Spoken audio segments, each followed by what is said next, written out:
அனைவருக்கும் வணக்கம். இன்னைக்கு நாம் பேச போற தலைப்பு திக்குவாய் பிரச்சனை, ஸ்பீச் டிஸார்டர், அதாவது ஸ்டட்டரிங், ஸ்டாமரிங்னு சொல்லுவோம், திக்கி பேசுதல். இது நிறைய பேருக்கு நம்ம பார்த்துட்டு இருக்கிற ஒரு விஷயங்கள் தான். இந்த திக்கி பேசுற பிரச்சனையில இத மலர் மருத்துவம் மூலயமா சரி செய்யறதுக்கு என்ன வழிகள் இருக்கு அப்படிங்கிறது தான் நம்ம இன்னைக்கு நான் சொல்ல போறேன். இந்த திக்குவாய் அப்படிங்கிறது என்னன்னு பாத்தீங்கன்னா, ஒரு மனிதன் பிறருக்கு சொல்லணும்னு நினைக்கக்கூடிய அந்த சொல்ல தெளிவாவோ கோர்வையாவோ சீராகவோ சொல்ல முடியாத ஒரு நிலை, சொல்ல இயலாம போயிடும். நம்ம பேச்சின் ஓட்டத்துல ஏற்படக்கூடிய ஒரு தடை தான் இந்த திக்குவாய் அப்படிங்கிற வார்த்தையை நம்ம பயன்படுத்துறோம். இதுல பாத்தீங்கன்னா இந்த பேசுற ஒலிகள் பாத்தீங்கன்னா அந்த சொல் இதெல்லாம் மறுபடியும் பேசிக்கிட்டே இருப்பாங்க. அது வந்துன்னு சொல்ல வருவாங்க, அது அது அதுன்னு அந்த மறுபடியும் அந்த வேர்டு ரிப்பீட் ஆகுமே தவிர அடுத்த சிந்தனைக்கு போய் அந்த சொல் வராது. இந்த திக்குவாய் பிரச்சனைகள் பாத்தீங்கன்னா நிறைய ரகமா இருக்கும். அவங்களுக்கு ஒண்ணு பேசின வார்த்தைகளே மீண்டும் மீண்டும் பேசுவாங்க, இல்லைன்னா அந்த பேச்சே எடுக்க முடியாம மொத்த உடம்புமே ஒரு நடுக்கம் கொடுக்கும். அந்த பேச்சே அங்க வர்றதுக்கு ரொம்ப முயற்சி செய்யும், ஆனா பேச்சு வராது. இதுதான் பொதுவா நம்ம பார்க்கக்கூடியது.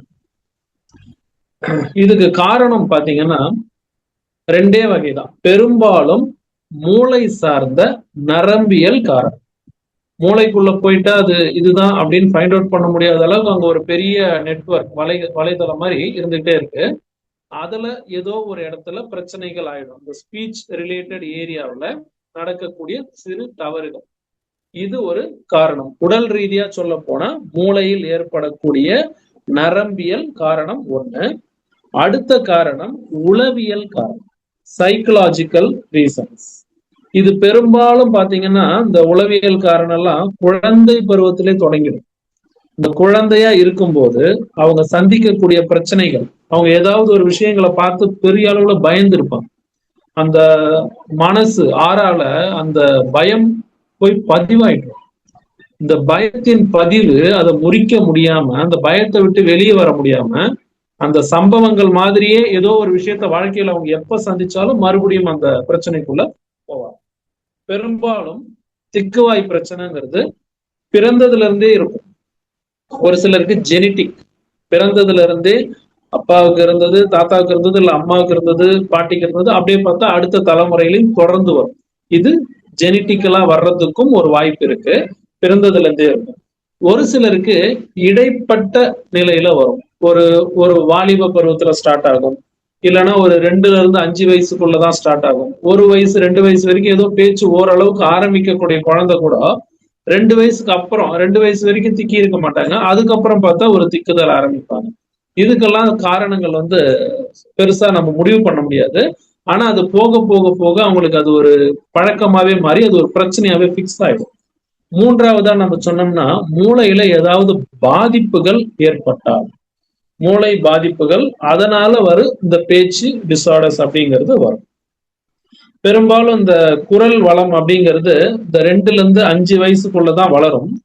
இந்த பிரச்சனையும் பாத்தீங்கன்னா அந்த 2 அப்படியே ஸ்டார்ட் ஆகிதான் நமக்கு தெரியும். 2 வயசுக்கு உட்பட்ட குழந்தைக்கு பேச முயற்சி பண்ணி அப்பதான் பேச்சு கத்துக்கிட்டு இருக்கு. குரல் வளம் வளரக்கூடிய வயசுல அவங்களுக்கு ஏற்படக்கூடிய மன ரீதியான தாக்கம், இல்ல உடல் ரீதியான தாக்கம் காரணமா இந்த ஒரு பிரச்சனை அவங்களுக்கு தொற்றிக்கலாம். இதுக்கு ஒரு வாய்ப்பு இருக்கு. இதுல வாயும் அதன் தசைகளும் பெரும்பாலும் பேச முடியாம அதோட செயல்திறன் குறையறதும் ஒரு காரணம். சோ இந்த தசை பகுதிகள்லாம் இருக்கு இல்லைங்களா, அந்த நாக்கு உள்ள, இதெல்லாம் ஒரு காரணம். இன்னொரு காரணம், ஒரு சிலருக்கு நாக்கு போதுமான அளவு வளர்ச்சி எட்டாது, ரொம்ப உள்ளுக்குள்ளேயே சிறுசா அந்த நாக்கு நின்றுடும். அப்ப அந்த நாக்கை மடக்கி ஒரு ழானா சொல்ல முடியாது, ஒரு ராணா சொல்ல முடியாது.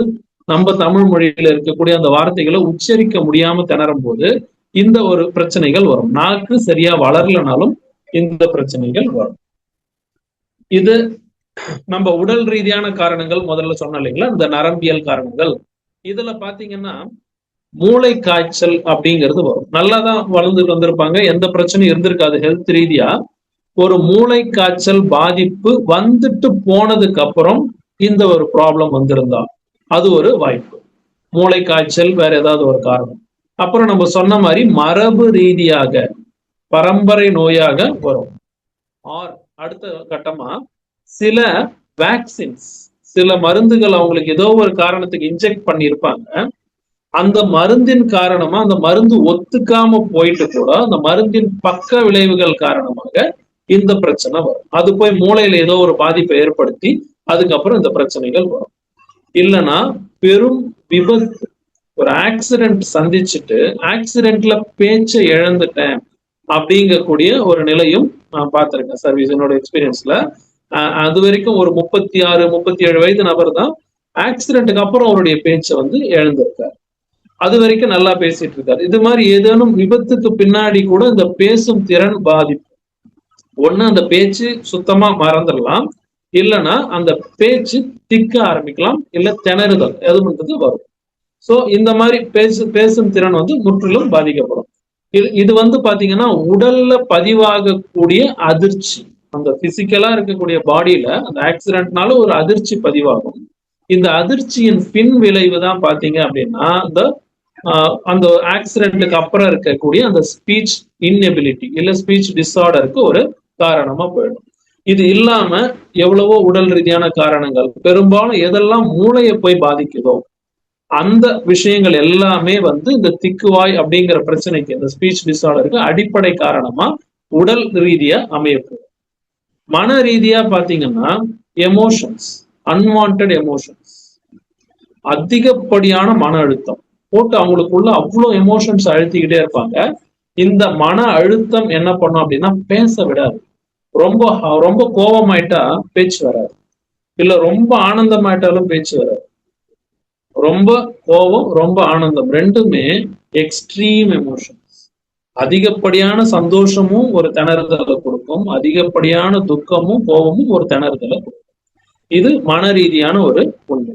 அதீத பதட்டம், பயம் இருக்காது, ஆனா எங்க ஏதாவது தவறுதல் ஆயிடுமோன்னு மனசு பதறிக்கிட்டு இவங்க பேச வர விஷயங்கள் அங்க திக்க ஆரம்பிக்கும். பயம், அதிகமான பயம், எல்லாமே பதட்டம், பயம் எல்லாமே ஒரு நூல் அளவில் வித்தியாசப்படக்கூடிய ஒரு மன ரீதியான உணர்ச்சிகள் தான் பாத்தீங்கன்னா இந்த உணர்ச்சிகள்லாம், எமோஷன்ஸ் எல்லாம்.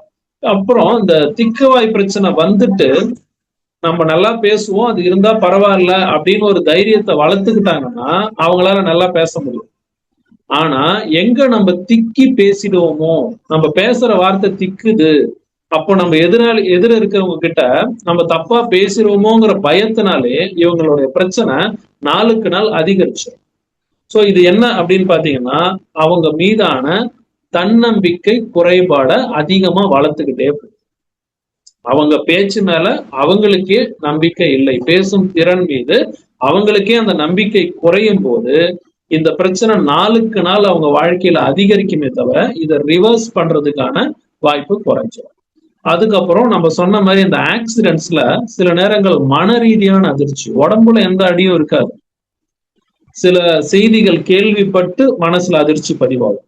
சில சம்பவங்கள்ல உடம்பு அதிர்ந்து உடம்பு ரெக்கவர் ஆயிடும், மனசு அந்த அதிர்ச்சி அப்படியே ஸ்டோர் பண்ணிக்கும், ஆறா நம்ம சப்கான்சியஸ் மைண்ட்ல ஸ்டோர் ஆயிடும். இதனாலையும் இந்த ஸ்பீச் டிஸார்டர் அப்படிங்கிறது வர்றதுக்கு வாய்ப்பு இருக்கு. ஒரு சிலர் பாத்தீங்கன்னா எமோஷன் ஆயிட்டாதான் திக்குவாங்க. நல்லா பேசிட்டு இருப்பாங்க, சாதாரணமா சந்தோஷமா இருக்கும்போது காமனா ஒரு ஜெனரல் திங்ல இருக்கும்போது, அதே ஒரு பிரச்சனைன்னு அவங்களுக்கு வந்துருச்சு, அவங்க ஒரு எமோஷனலி உள்ள டிஸ்டர்ப் ஆயிட்டாங்க, கோபம் அடைஞ்சிட்டாங்க, இல்ல ஏதோ ஒண்ணு பேசுறாங்கன்னா அப்போ பார்த்துதான் அவங்களுக்கு அந்த பேச்சே திணற ஆரம்பிக்கும். அந்த பேச்சு திணறும் போது அவங்களுக்கு வேர்த்து கொட்டிடும். ஸோ இது பாத்தீங்கன்னா கம்ப்ளீட்லி எமோஷனல் பேசிஸ். ஆனா அவங்களுக்கு திக்குவாய்ங்கிறது ரெகுலர் பிரச்சனையாவும் இருக்காது. ஒன்லி மனசு பாதிக்கப்பட்டு எமோஷன் ஆயிட்டாங்கன்னா மட்டும்தான் அந்த நேரம் அவங்க திக்கி பேசுவாங்க. மற்ற நேரம் பாத்தீங்கன்னா அமைதியா இருக்கும் போதெல்லாம் எந்த விதமான தடையும் இல்லாமல் சரளமா அந்த பேச்சு வந்துகிட்டே இருக்கும். இப்போ இந்த மாதிரி ஒரு பிரச்சனை இருக்கு, திக்கி பேசுறாருன்னு வச்சுக்கோங்க. அந்த மனிதர் இந்த சமூகத்துல எப்படிப்பட்ட ஒரு பிரச்சனை எல்லாம் சந்திப்பாங்க பாருங்க. எங்கேயுமே இவங்க சந்திக்கிறது முதல்ல பாத்தீங்கன்னா கேலி, கிண்டல், அவமானம். இந்த கேலியாலையும் கிண்டலாலையும் அவமானம். உடன் இருக்கும் நண்பர்களும் பாத்தீங்கன்னா கேலி கிண்டல் பண்ணுவாங்க. ஒரு சில நண்பர்களை அவங்க ஏத்துக்கிறாங்க, அது ரொம்ப கூச்சப்பட்டுக்கிட்டு இல்ல தனக்குள்ளேயே ஒரு அவமானப்பட்டுக்கிட்டு பேசுறதுக்கு தயங்குவார். ஏன்னா அவருக்கு திக்குது அப்படிங்கிறதுனால. ஒரு ஒரு அளவுக்கு மேல அந்த இடத்துல இருக்கும்போது அந்த கேலி கிண்டலை எல்லா இடத்துலயுமே இவங்க சந்திச்சு ஆக வேண்டிய நிலைக்கு தள்ளப்படுறாங்க. அடுத்தது, இந்த கேலி கிண்டலுக்கு பயந்துகிட்டே அவங்க பேசுறதுக்கு முன்னாடி மனசுக்குள்ள ஒரு தயக்கம் உண்டாயிடும். தயக்கமும் பயமும் வந்துடும். நம்ம சொன்ன மாதிரி அந்த தன்னம்பிக்கையை குறைச்சிடும். சமூகத்தில் நிராகரிப்பு அதிகபட்சம் சந்திக்கிறது சமூக நிராகரிப்பு. இவரு ஒரு இடத்துக்கு வேலைக்கு போறாருன்னா வேலை நிராகரிக்கப்படும். திருமணத்துக்கு வரன் பாக்குறாருன்னா இதை ஒரு காரணமா காட்டி திருமணம் நிராகரிப்பு. இல்ல அவருக்கு வாய் பேச்சு சரியா இல்ல, அது வேண்டாம் அப்படின்னு. இது மாதிரி நிறைய விஷயங்கள் இந்த நிராகரிப்பு இவங்க வாழ்க்கையில பெரிய வெறுமையை கூட உண்டாகும். ரொம்ப ஒரு அவங்க என்ன பண்ணுவாங்க, சமூகத்தின் மேல ஒரு கோபத்தை கொண்டு வரும். என்ன இந்த பேச்சு தானே தெளிவா இல்ல அப்படின்ற மாதிரி அந்த ஒரு விஷயத்துக்காக இவங்களை எல்லாருமே நிராகரிக்கும் போது இவங்களுக்கும் ஒரு சமூகத்தின் மேல ஒரு கோபம் வந்துடும். இவங்க வாழ்க்கை மேலே இவங்களுக்கு ஒரு வெறுப்பு வந்துடும். தன்னம்பிக்கையை இழந்துகிட்டே வருவாங்க.